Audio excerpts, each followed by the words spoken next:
ونصلي ونسلم على رسوله الكريم عليه وعلى آله وأصحابه أجمعين أما بعد فأعوذ بالله من الشيطان الرجيم بسم الله الرحمن الرحيم أذن للذين يقاتلون بأنهم ظلموا صدق الله العظيم درود پاک پڑھ لیں الصلاة والسلام عليك يا سيدي يا رسول الله وعلى آلك وأصحابك يا سيدي يا حبيب الله صلی اللہ تعالی علیہ وآلہ وسلم۔ غلامان مصطفیٰ کی یہ عظیم الشان ریلی فلسطین کے مظلوم مسلمانوں کے حق میں اور یہودیت کی ظلم اور بربریت کے خلاف نکالی جا رہی ہے۔ اللہ تعالیٰ آپ سب کا میرا اس ریلی میں حاضر ہونا اپنی بارگاہ میں قبول فرمائے اور قیامت والے دن اللہ تعالیٰ ہمارا شمار ان لوگوں میں فرمائے جو حق کے لیے آواز اٹھانے والے ہیں۔ نبی کریم علیہ السلام کے صحابہ پر مکہ مکرمہ میں جب کافر ظلم کرتے ستم کرتے، صحابہ کرام نبی کریم علیہ السلام کے پاس آ کر عرض کرتے آقا ہم کیا کریں؟ نبی کریم علیہ السلام اللہ کے حکم کے مطابق اپنے صحابہ کو صبر کی تلقین فرمایا کرتے تھے۔ ایک وقت وہ آیا کہ نبی کریم علیہ السلام نے صحابہ کرام کو ہجرت کرنے کی اجازت دے دی اور خود بھی ہجرت کا سفر نبی کریم علیہ السلام نے شروع کرنے کا ارادہ فرمایا۔ تو اب حضرت ابو بکر صدیق رضی اللہ تعالی عنہ نے فرمایا اب ان کی خیر نہیں ہے جن لوگوں نے اپنے نبی کو مکہ چھوڑنے پر مجبور کر دیا۔ فرمایا اب خیر نہیں، اب اللہ کوئی نہ کوئی حکم اس حوالے سے ضرور نازل فرمائے گا۔ ادھر حضرت ابو بکر صدیق نے یہ فرمایا، ادھر اللہ نے قرآن اتار دیا۔ فرمایا اذن للذین یقاتلون بانہم ظلموا، فرمایا مسلمانوں کو جہاد کرنے کی جن سے کافر لڑتے ہیں، تنگ کرتے ہیں، ظلم کرتے ہیں، جن کو ستایا گیا ہے، ان مظلوم مسلمانوں کو آج جہاد کی اجازت دی جاتی ہے۔ تو یہ پہلی آیت کریمہ ہے جو اللہ تعالیٰ نے جہاد کے حوالے سے نازل فرمائی اور نبی کریم علیہ السلام کو اور حضور کے پیارے صحابہ کو اللہ تعالیٰ نے جہاد کرنے کا حکم ارشاد فرمایا ہے۔ الجہاد الجہاد لبیک لبیک، جہاد الجہاد لبیک لبیک، جہاد الجہاد لبیک لبیک، لبیک لبیک، لبیک لبیک۔ قرآن مجید بھرا پڑا ہے، اللہ تعالیٰ نے جگہ جگہ جہاد کا حکم ارشاد فرمایا اور ایک مقام پر اللہ تعالیٰ نے ارشاد فرمایا وَمَا لَكُمْ لَا تُقَاتِلُونَ فِي سَبِيلِ اللَّهِ، اوے میرے بندو تمہیں کیا ہو گیا، تم اللہ کی راہ میں جہاد کے لیے کیوں نہیں نکلتے ہو؟ وَالْمُسْتَضْعَفِينَ مِنَ الرِّجَالِ وَالنِّسَاءِ وَالْوِلْدَانِ، فرمایا کہ کمزور مسلمان مرد، عورتیں، بچے وہ تمہارے انتظار میں بیٹھے ہیں، وہ اللہ کی بارگاہ میں دعا کرتے ہیں یا اللہ ان لوگوں نے ہمارے اوپر ظلم کیا، ہمیں یہاں سے نکال دے اور یا اللہ اپنی طرف سے ہمارے حمایتی اور مددگار بھیج دے۔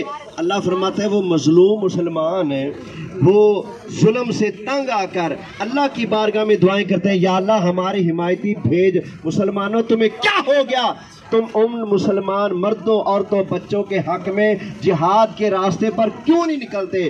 تو ان آیات کی روشنی میں ہماری جتنی بھی اسلامی حکومتیں ہیں، 57 اسلامی ملک ہیں دنیا کے نقشے پر، ان سب کے اوپر قرآن کی ان آیات کی روشنی میں جہاد کرنا اس وقت فرض ہو چکا ہے۔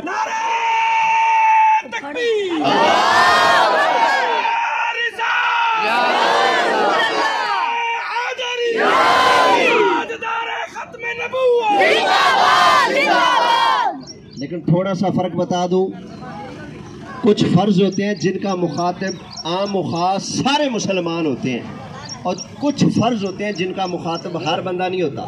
مثلا نماز فرض ہے کہ نہیں؟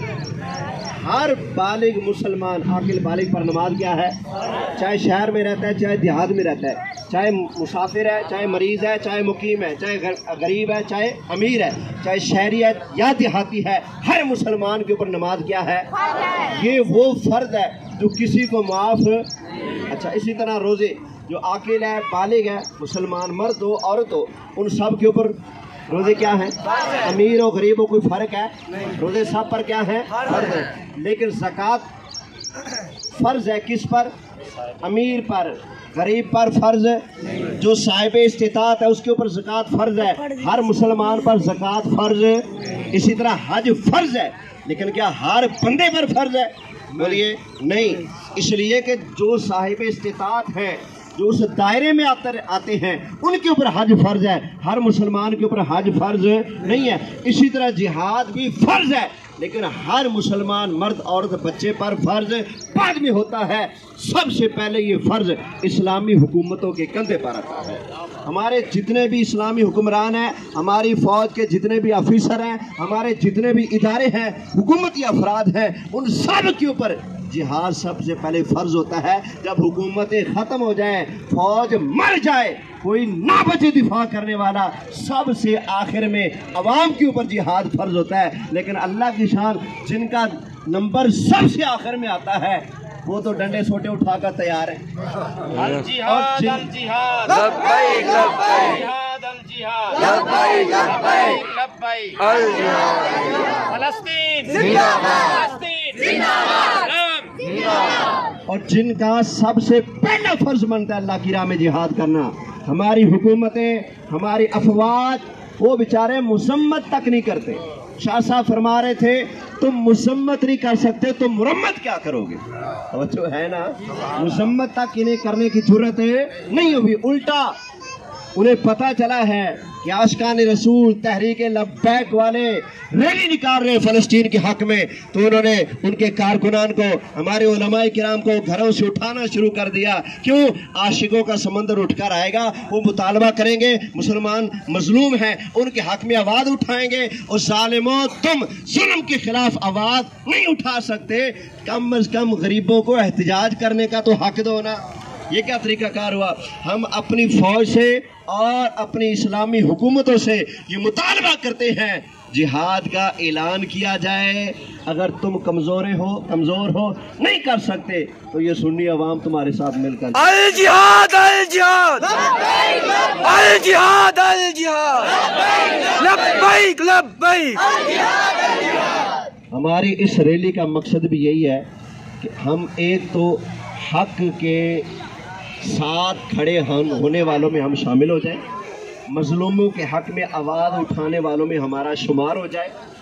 جب مسلمانوں کو کاٹا جا رہا تھا ہم چپ کر کے بیٹھے ہوں، ان میں ہمارا شمار نہ ہو، بلکہ مظلوموں کے حق میں نکلنے والوں میں ہمارا شمار ہو۔ ایک ہمارا مقصد نکلنے کا یہ ہے، اور دوسرا مقصد یہ ہے، ہم اپنی حکومتوں سے درخواست کرتے ہیں، افواج پاکستان اور اسلامی جمہوریہ پاکستان کے حکمرانوں، اللہ کا واسطہ اس فرض کو ادا کرو، اللہ کا واسطہ دے کر ہم عرض کرتے ہیں، مسلمان مرد عورتیں بچے ان کے حق کے لیے کھڑے ہو جاؤ، جہاد کا اعلان کر دو، انشاءاللہ اللہ رسول تمہیں ہارنے نہیں دیں گے، تمہیں فتح یاب فرمائیں گے۔